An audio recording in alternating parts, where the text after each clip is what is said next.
तो भारत सरकार के सॉलिसिटर जनरल है, उन्होंने अपना स्टेटमेंट दिया है कि अगली तारीख तक न तो काउंसिल में न वक्फ बोर्ड में कोई अपॉइंटमेंट जो संशोधित कानून है उसके अनुसार किया जाएगा।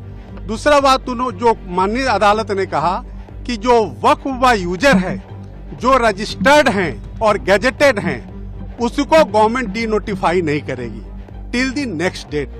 तो बड़ी इंपॉर्टेंट बात है कि जो रजिस्टर्ड एंड गैजेटेड हैं वही सिर्फ डी नोटिफाई नहीं होंगे, उसके अलावा संशोधन के हिसाब से सरकार कार्रवाई करने को स्वतंत्र है और जो संशोधित कानून है उस पर किसी भी तरह का अंतरिम आदेश नहीं है और अगली तारीख तक भारत सरकार को अपना जवाब और उनको जो भी डॉक्यूमेंट्स देने हैं वो देने होंगे और उसके बाद उनको रिज्वाइंडर का जो पिटिशनर्स है उनको मौका दिया गया है। साथ ही साथ जो स्टेट गवर्नमेंट्स हैं वो भी अपना रिस्पॉन्स देंगे और ये कहा गया है कि अगली तारीख पर सुनवाई इस पूरे मामले की जारी होगी।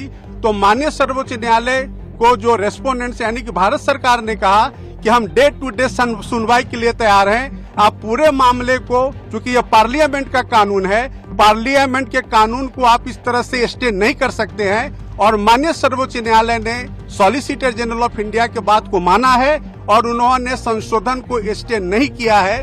जब वक्फ को लेके हम सुप्रीम कोर्ट आए थे सीधे तो बोला गया सुप्रीम कोर्ट सीधे क्यों आ गए, और 7 साल से पूरा समाज इस देश के अलग अलग हाईकोर्ट में स्ट्रगल कर रहा है। 140 से ज्यादा याचिकाएं देश के अलग अलग हाईकोर्ट में दायर हो चुकी हैं, आज तक कोई इंटरिम रिलीफ नहीं मिली है। तो क्या पैमाना है, क्या मापदंड है कि एक पक्ष सुप्रीम कोर्ट आता है और उसकी सुनवाई की जाती है और इंटरिम ऑर्डर देने के लिए एक बात की जाती है। तो ये कानून, यही चीज दूसरे पक्ष के लिए भी लागू होनी चाहिए। Point number 1। पॉइंट नंबर 2 मैं आपको बताना चाहता हूं कि अभी 4 राज्यों के जो एंडोमेंट एक्ट है जिससे हिंदू मंदिर को टेक ओवर किया गया है, उन 4 राज्यों के एंडोमेंट एक्ट की सुनवाई पिछले 13 साल से सुप्रीम कोर्ट में चल रही थी और हाल ही में सुप्रीम कोर्ट ने फैसला दिया है, मैं ऑनरेबल जजेस का नाम नहीं लेना चाहता हूं, जिसमें सुप्रीम कोर्ट ने कहा कि सारे मैटर हाई कोर्ट में चले, हम यहाँ पे इसको क्यों सुने।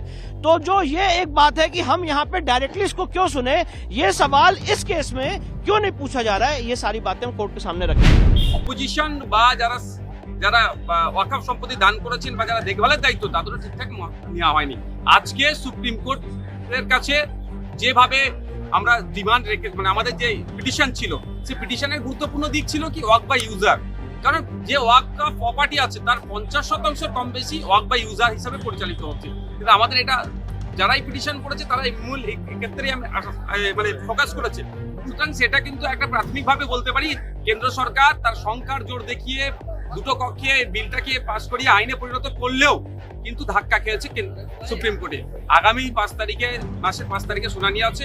আশা করছি যেগুলো সংবিধান বহির্ভূত আছে প্রত্যেকটা বিষয় নিয়ে চর্চা হবে এবং এই বিলকে তাদেরকে আবার এই অ্যাক্টকে অ্যামেন্ডমেন্ট করবে বা প্রত্যাহার করতে বাধ্য হবে।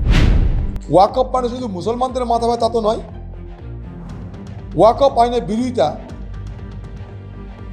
যারা ভারতবর্ষের সংবিধানকে মানে, যারা ভারতবর্ষের গণতন্ত্রকে মানে, যারা ভারতবর্ষের ধর্মনিরপেক্ষতাকে মানে, তাদের বিরোধিতা। আপনি যান সুপ্রিম কোর্টে, প্রায় 70টা মতন মামলা সেখানে চলছে ওয়াকফের বিরুদ্ধে। তা কি সবাই মুসলমান? কংগ্রেস পার্টিও সেখানটায় মামলা করছে। আজকে তার দ্বিতীয় দিনে শুনানি আছে। কিন্তু বাংলার মুখ্যমন্ত্রী এক অদ্ভুত ডায়লগ দিচ্ছেন যে ওয়াকফ নিয়ে এখানে আন্দোলন করে লাভ নাই, সব দিল্লিতে চলে যাও। কেন আপনি যান না দিল্লিতে? আপনিও তো ওয়াকফ আইনের নিশ্চয়ই বিপক্ষে, আপনি কেন দিল্লি যাচ্ছেন না? ওয়াকফ নিয়ে সুপ্রিম কোর্টের রায়, আমরা মানে রায় তো হয়নি, মানে যেটা চলছে শুনানি চলছে, সেখানে যা হয়েছে তাতে কিন্তু কেন্দ্রীয় সরকার কাজওয়ারি করে একতরফাভাবে যেটা চাপিয়ে দিয়েছে, তার সেই বিপজ্জনক দিকগুলো যে সুপ্রিম কোর্টের বিবেচনায় আসছে তার একটা ইঙ্গিত কিন্তু পাওয়া যাচ্ছে। ফলে মাননীয় মুখ্যমন্ত্রী যেটা আবেদন করেছেন সেটাই আমরা সকলেই, সেটাই আমরা এলাকায় এলাকায় মানুষের কাছে নিয়ে যাচ্ছি, যেখানে বিচারাধীন বিষয় চলছে, মামলা চলছে এবং কিছু পজিটিভ ইঙ্গিত সুপ্রিম কোর্ট থেকে আসছে। ফলে দয়া করে এখন এটা নিয়ে নতুন করে কোনো উত্তেজনা তো দূরের কথা, এক্ষুনি কোনো কর্মসূচি করবেন না, আস্থা রাখুন, নজর রাখুন।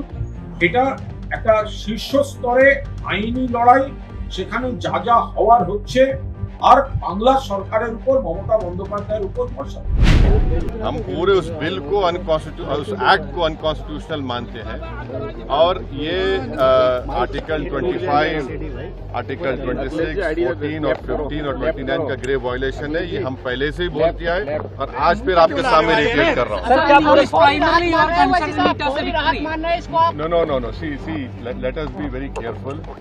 The Honorable Supreme Court, as rightly pointed out by my counsel, Mr. Nizam Pasha, the Supreme Court has said that the Central Waqf Council and the State Waqf Boards will not be constituted. Waqf by user cannot be deleted. Now, there are other provisions also which we as a party have come to the Honorable Supreme Court that calling it unconstitutional. Now, whenever it will be heard, our counsel, Mr. Nizam Pasha, on behalf of me, will be arguing it. As you know very well, that during the deliberations of the Joint Working Committee, I have given a Dyson report opposing all the amendments that were proposed by the government. And during the debate in the Parliament on the consideration or passing of that bill, I have opposed each and every amendment. I have called it unconstitutional. I still call this law as unconstitutional, as violating the fundamental rights of Article 14, 15, 25, 26 and 29. So our legal battle will continue to ensure that this act, against this act will continue. वक्फ में बहुत साफ है, चंद लोगों ने 2 लाख करोड़ रुपए की वक्फ की संपत्ति पर कब्जा कर रखा है। कुछ नेताओं ने मिलकर कब्रिस्तान की जमीनें भी बेच दी मॉल बनाने के लिए, कुछ ने 1200 रुपए में 5 स्टार होटल बनाने की अनुमति दे दी, कुछ कांग्रेस और विपक्ष के नेताओं ने जमीनों पे कब्जा कर रखा है। ये लूट की खुली छूट जो वक्फ के नाम से थी, अब उसको ताला लगाने का काम आ गया था। ना किसी मस्जिद पर, ना किसी मदरसे पे, ना किसी कब्रिस्तान पर कोई कार्रवाई होगी, ये मोदी सरकार ने स्पष्ट किया है। लेकिन वक्फ की जमीनों का लाभ मुस्लिम महिलाओं को, विधवाओं को, बच्चियों को, बच्चों को शिक्षा केंद्र, स्वास्थ्य केंद्र और उनकी मदद के रूप में मिले, ये हमारा संकल्प है, हम करके दिखाएंगे।